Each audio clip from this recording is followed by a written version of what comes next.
Hello बच्चों, आपका स्वागत है साइंस जीवी चैनल पे। तो आज हम करने वाले हैं क्लास 9th का साइंस का मिड टर्म जो पेपर आया है उसके सॉल्यूशंस।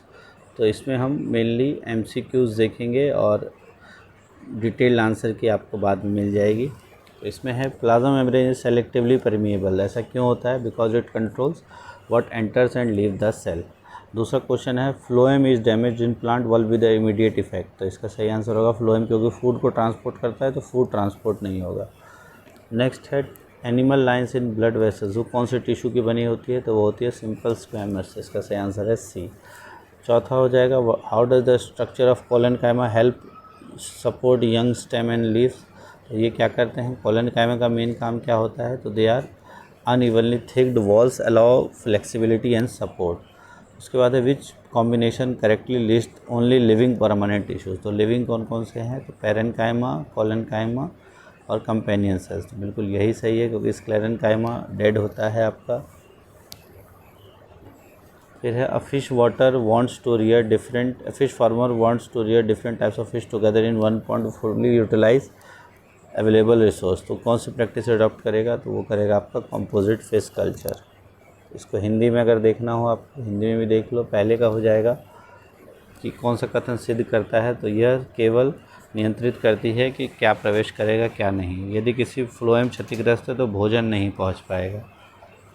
रक्त नलिका कौन सी है? तो होती है सरल सल्की एपिथेलियम। फिर कोलेनकाइमा की संरचना पत्तियों को सहारा देने में कैसे मदद करती है? तो वो कोनों पर अनियमित रूप से मोटी और लचीलापन से सहारा प्रदान करती है। उसके बाद है कौन सा स्थायी ऊतक को सही ढंग से सूचीबद्ध करता है? इसका ऑप्शन नंबर ए।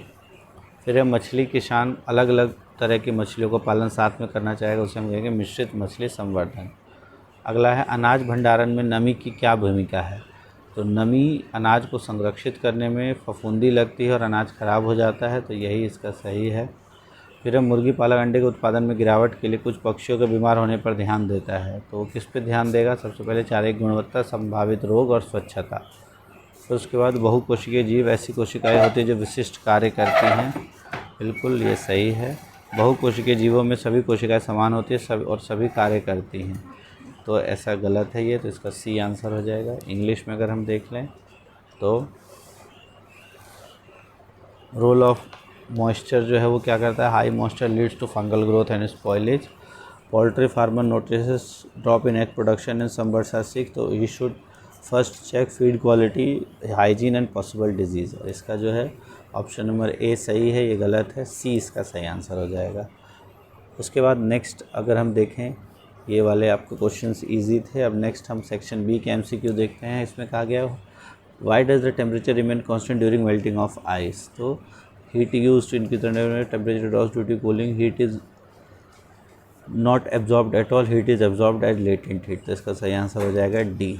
फिर है जब कैम्फर को खुला छोड़ दें तो डिसअपियर हो जाता है, तो इसको हम कहते हैं सब्लिमेशन।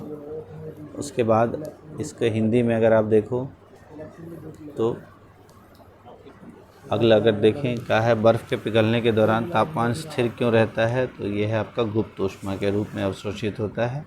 और जो कपूर को बर्तन में खुला छोड़ दिया जाता है तो किसके कारण अदृश्य हो जाता है? वो हो जाता है उदरपातन। फिर एक यौगिक को भौतिक विधियों द्वारा उसके घटकों से अलग नहीं किया जा सकता। बिल्कुल ये सही है। एक यौगिक घटक रासायनिक रूप से संयुक्त होते हैं, ये भी सही है। ऑप्शन नंबर ए इसका सही हो जाएगा। और compound can not be separated using physical method, बिल्कुल ये सही है। और केमिकली कंबाइंड, तो ये भी दोनों सही है। ऑप्शन नंबर ए इसका सही हो जाएगा। फिर अगर हम देखें अब बायो के क्वेश्चंस, ये देखो ये बहुत इजी क्वेश्चंस पूछा है। 50 डिग्री और इस पे क्या होगा? अगर बॉइलिंग पॉइंट 78 का है तो 50 पे फ्रीज़ होगा, 90 पे लिक्विड स्टेट में होगा, ये गैसियस में होगा। तो ये गैसियस स्टेट में होगा 90 पे और लिक्विड स्टेट में होगा 50 पे, क्योंकि बॉइलिंग पॉइंट की बात की जा रही है। फिर ये देखो कितना इजी क्वेश्चन दिया है आपको। सेल्सियस से केल्विन में करना है, इसको केल्विन में करना है, इसको सेल्सियस में करना है। फिर सेक्शन सी के एमसीक्यू देखें। The person walk 18 metre north takes U turn and return 8 metre, what is his displacement. तो 18 माइनस 8 10 मीटर इसका डिस्प्लेसमेंट हो जाएगा। फिर है cyclist move in circular path at constant speed, what happens to velocity. तो जब भी कांस्टेंट स्पीड होगी तो वेलोसिटी क्या होगी? तो रिमेन्स कांस्टेंट।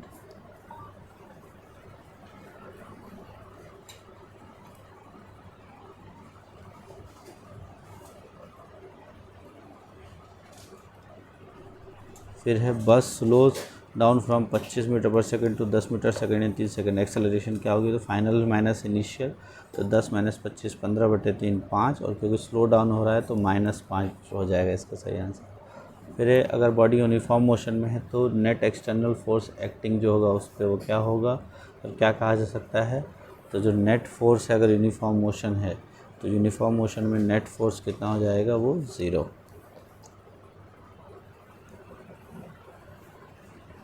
अगला है न्यूटन सेकेंड लॉ के अकॉर्डिंग एक्सेलरेशन जो आपका f जो है वो डायरेक्टली प्रोपोर्शनल टू एक्सेलरेशन होता है, तो acceleration is directly proportional to force and inversely proportional to mass, independent of force proportional to mass and inversely proportional to force नहीं, तो acceleration is proportional to force. फिर why does a balloon move in opposite direction when air is release from, तो इसको हम due to action reaction pair. फिर अब है uniform motion में velocity time graph straight line parallel to the time axis. तो अगर हम देखें यूनिफॉर्म मोशन में स्ट्रेट लाइन कब होता है, वेलोसिटी टाइम ये स्ट्रेट लाइन कब होता है, ये पैरेलल टू एक्स एक्सिस, ये नहीं होगा, पहला गलत है, तो डी आंसर हो जाएगा।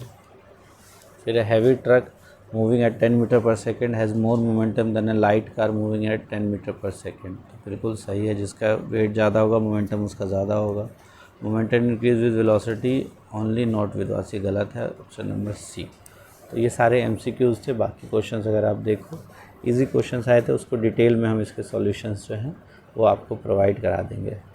फिलहाल के लिए इस वीडियो में इतना ही। वीडियो अच्छी लगे वीडियो को लाइक कर देना, चैनल सब्सक्राइब कर देना। Thanks for watching science JV।